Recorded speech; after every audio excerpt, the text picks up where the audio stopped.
भगवान श्री कृष्ण कहते हैं, जीवन में जो भी होता है अच्छे के लिए होता है।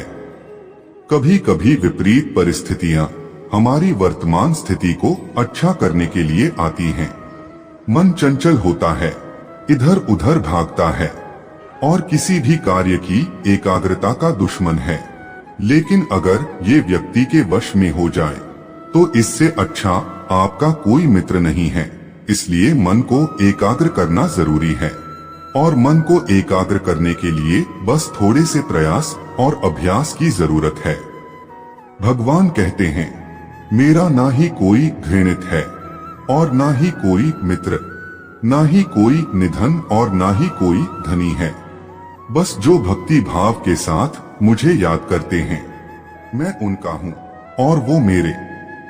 श्री कृष्ण कहते हैं, वो किसी के भाग्य के निर्माता नहीं है। व्यक्ति अपना भाग्य खुद ही लिखता है। आप जैसा बीज बोएंगे वैसा ही काटेंगे। आप जैसा कर्म करेंगे आपको वैसा ही फल मिलेगा। यदि विद्यार्थी मन लगाकर पढ़ाई करेंगे तो परीक्षा में सफल होंगे। इसलिए हर व्यक्ति का भाग्य भी तभी बदलेगा जब वो अपना कर्म करेगा। भरम और संदेह से परे हैं। जब भगवान आपसे प्यार करते हैं तो आप हर चीज से प्यार करते हैं। कभी खेत में किसी किसान को खेती करते देखा है। वो उसे सींचता है, उसे जोतता है, पशु पक्षियों से खेत की रक्षा करता है। लेकिन एक बात का वो सबसे विशेष ध्यान रखता है कि कहीं खेत में खरपतवार ना उग जाए, क्योंकि एक खरपतवार खेत की सारी फसल को नष्ट कर सकती है। ठीक उसी प्रकार यदि वंश की कोई संतान खोटी निकल जाती है तो वो समुच्चय वंश का सर्वनाश कर देती है। इसलिए संतान का लालन पालन करने में विशेष ध्यान देना आवश्यक होता है, क्योंकि संतान वो फसल होती है जो वंश के आने वाले समय को महान बना सकती है या फिर वंश का पतन कर सकती है। श्री कृष्ण कहते हैं, व्यक्ति को सदैव बुराई से बचकर रहना चाहिए। अगर कोई बुरे कर्म करता है तो वो कर्म आपको अपने जीवन में ही भोगना पड़ता है। जिस प्रकार बछड़ा झुंड में भी अपनी माँ को ढूंढ लेता है, वैसे ही कर्म का फल आपको हजारों में भी ढूंढ लेगा। ईश्वर कण कण में निवास करते हैं। श्री कृष्ण कहते हैं, जो व्यक्ति सदैव हंसता खेलता और मुस्कुराता रहता है, अगर वो अपने स्वभाव से भिन्न हो जाए, अर्थात चुप गुमसुम उदास रहने लगे, तो समझना उसके हृदय में एक दर्द है। उस दर्द ने उसे कमजोर बना दिया है।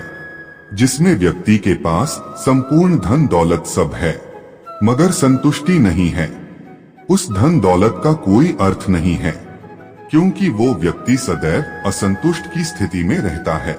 जिसके पास संतुष्टि है वो थोड़े में भी संतुष्ट रहता है। जब आप कोई बुरा कार्य करते हो या अच्छा कार्य करते हो, आपको लगता है कि कोई देख नहीं रहा है, लेकिन आप ये क्यों भूल जाते हैं, आप जो भी कुछ कर रहे हैं, भगवान की दृष्टि सदैव आप पर बनी हुई है। इसलिए आप ये ना समझे कि आप अकेले हैं। भगवान सदैव आपके साथ होते हैं। कहते हैं, मन के हारे हार है और मन के जीते जीत। अर्थात जिस प्रकार सकारात्मक विचारों से सफलता मिलती है, उसी प्रकार नकारात्मक विचार असफलता की मार्ग की ओर अग्रसर करते हैं। क्योंकि जैसा हम सोचते हैं वैसा ही हम बन जाते हैं और अपने विचारों के माध्यम से ही नकारात्मक और सकारात्मक परिणाम मिलते हैं। इसलिए अपनी सोच को हमेशा सकारात्मक रखिए। मनुष्य ही एक ऐसा प्राणी है जो कर्म करता है, इसलिए कर्म करना प्रत्येक मनुष्य का धर्म भी है। धर्म करने वाला व्यक्ति ही कर्मवीर कहलाता है। इसलिए कर्म करते रहना खाली बैठे रहने से बेहतर है। श्री कृष्ण कहते हैं, अगर आपको याद ही नहीं गुच्छे की कौन सी चाबी ताले को खोल सकती है, फिर भी आप ताले को खोलने का प्रयास करते रहते हैं, फिर भी ताला नहीं खुलता है। अधिकतर लोग ऐसी ही परिस्थिति में अपनी आशा खो बैठते हैं। उन्हें लगता है कहीं चाबी खो गई है और वो तिलमिला जाते हैं, क्रोधित हो उठते हैं। परंतु उस समय धैर्य रखिए, क्योंकि गुच्छे की अंतिम चाबी ताला खोल सकती है। श्री कृष्ण कहते हैं, आपको पूरे धैर्य और भगवान पर विश्वास के साथ अपना जीवन निर्वाह करना चाहिए। लोग अक्सर सच कहने से बचते हैं या डरते हैं, पर सच कभी छुप नहीं सकता, ना ही कभी मिट सकता है। हम कितना भी छुपा ले, पर एक ना एक दिन सच तो उजागर हो ही जाएगा। इसलिए जो बात सच पर आधारित हो, उसे कहने या मानने से कभी नहीं डरना चाहिए। लोग अपने शरीर को सुंदर बनाने में लगे रहते हैं, पर आत्मा की सुंदरता शरीर की सुंदरता से कई ज्यादा महत्वपूर्ण है। शरीर तो मिट्टी से बना है और मिट्टी में ही मिल जाता है, पर आत्मा अमर है। इसलिए आत्मा की सुंदरता पर ध्यान दो। आत्मा की सुंदरता स्वयं को भगवान में लीन करने में मिलती है। श्री कृष्ण कहते हैं, जो व्यक्ति अपने अहंकार से भारी हो जाता है, वो उस पत्थर के भांति होता है जो भारी होने के बावजूद भी नदी की धारा में डूबकर अपना अस्तित्व खो देता है। जीवन का अर्थ ना भूत है ना भविष्य, जीवन केवल और केवल वर्तमान है। इसलिए वर्तमान में केवल अपने जीवन का आनंद उठाइए। श्री कृष्ण कहते हैं, काम, क्रोध और लोभ, जिसके मन में लोभ होता है और अत्यधिक क्रोधित स्वभाव का होता है, उसके लिए नरक के द्वार सदैव ही खुले रहते हैं। अर्थात ऐसे व्यक्ति को तो सिर्फ नरक में ही जगह मिलती है। मनुष्य सब कुछ चाहता है, पर सब कुछ उसे नहीं मिल सकता। आपको जो नहीं मिला उसका पश्चाताप मत करो, और आपसे खो गया, जो आपसे अलग हो गया, उसके लिए निराश भी मत हो। श्री कृष्ण कहते हैं, मनुष्य भी बड़ा विचित्र प्राणी है। अपने से नीचे के स्तर के लोगों को हीन की दृष्टि से देखता है, उनका उपहास उड़ाता है, उनसे बार बार कहता है कि तुम्हारा कुछ नहीं हो सकता। जब मनुष्य के पास धन, संपत्ति, मान, सम्मान होता है, तो वो दूसरे का आदर नहीं करता है, परंतु वो एक बात भूल जाता है कि उससे भी अधिक शक्तिशाली कोई अस्तित्व में है, और वो है समय।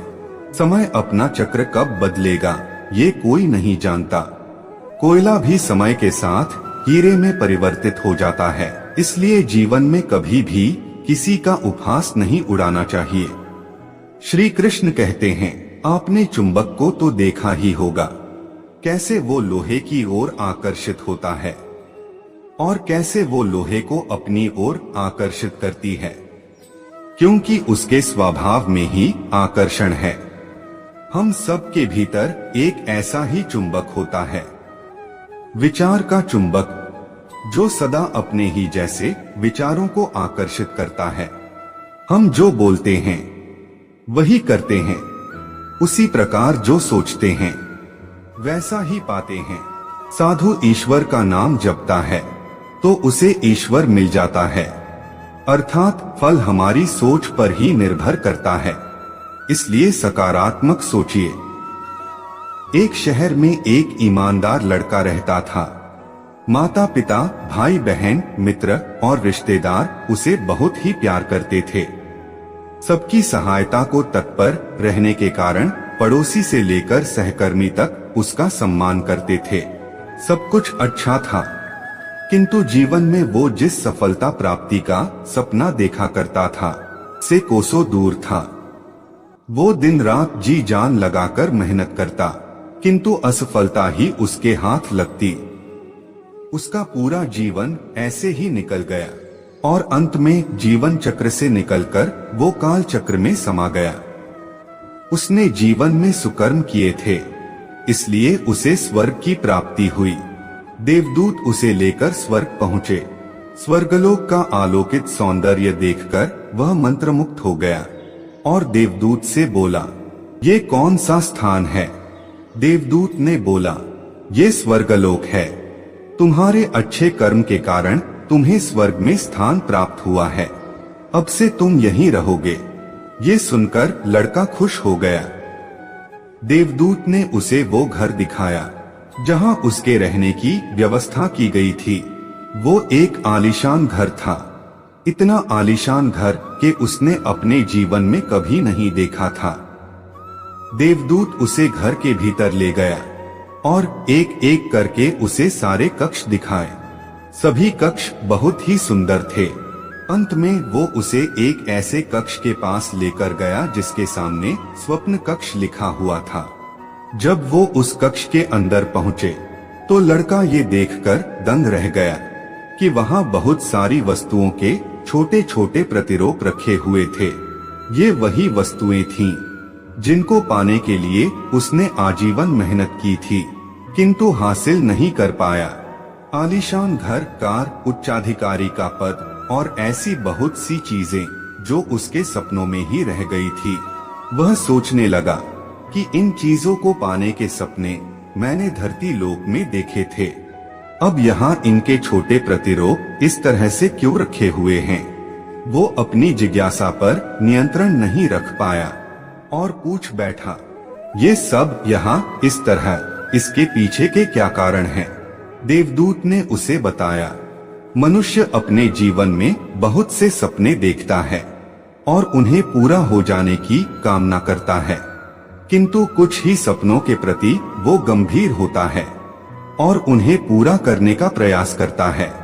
ईश्वर और ब्रह्मांड मनुष्य के हर सपने को पूरा करने की तैयारी करते हैं, लेकिन कई बार असफलता प्राप्ति से हताश होकर और कई बार दृढ़ निश्चय की कमी के कारण मनुष्य उस क्षण प्रयास करना छोड़ देता है जब उसके सपने पूरे होने वाले होते हैं। उसके वही अधूरे सपने यहाँ प्रतिरूप के रूप में रखे हुए हैं। तुम्हारे भी सपने यहाँ प्रतिरूप के रूप में रखे हैं। यदि तुमने अंत समय में हार न मानी होती तो उसे अपने जीवन में प्राप्त कर चुके होते। लड़के को अपने जीवन काल में की गई गलती समझ आ गई, किंतु मृत्यु पश्चात अब कुछ नहीं कर सकता था। इस कहानी से हमें यही सीख मिलती है कि किसी भी कार्य को पूरा करने की दिशा में अगर आप आगे बढ़ रहे हैं तो उसे दृढ़ निश्चय के साथ कीजिए, चाहे कितनी भी मुश्किलें क्यों न आए, चाहे कितनी भी बार असफलता का सामना क्यों न करना पड़े। अपने सपने को पूरा करने की दिशा में तब तक प्रयास करते रहेंगे जब तक वह पूरे नहीं हो जाते, अन्यथा समय निकल जाने के बाद यह मलाल रह जाएगा कि काश मैंने थोड़ा प्रयास और किया होता। अपने सपनों को अधूरा मत रहने दीजिए, दृढ़ निश्चय और अथक प्रयास से तब्दील करके ही दम लीजिए। श्री कृष्ण सदैव ही आपके साथ है।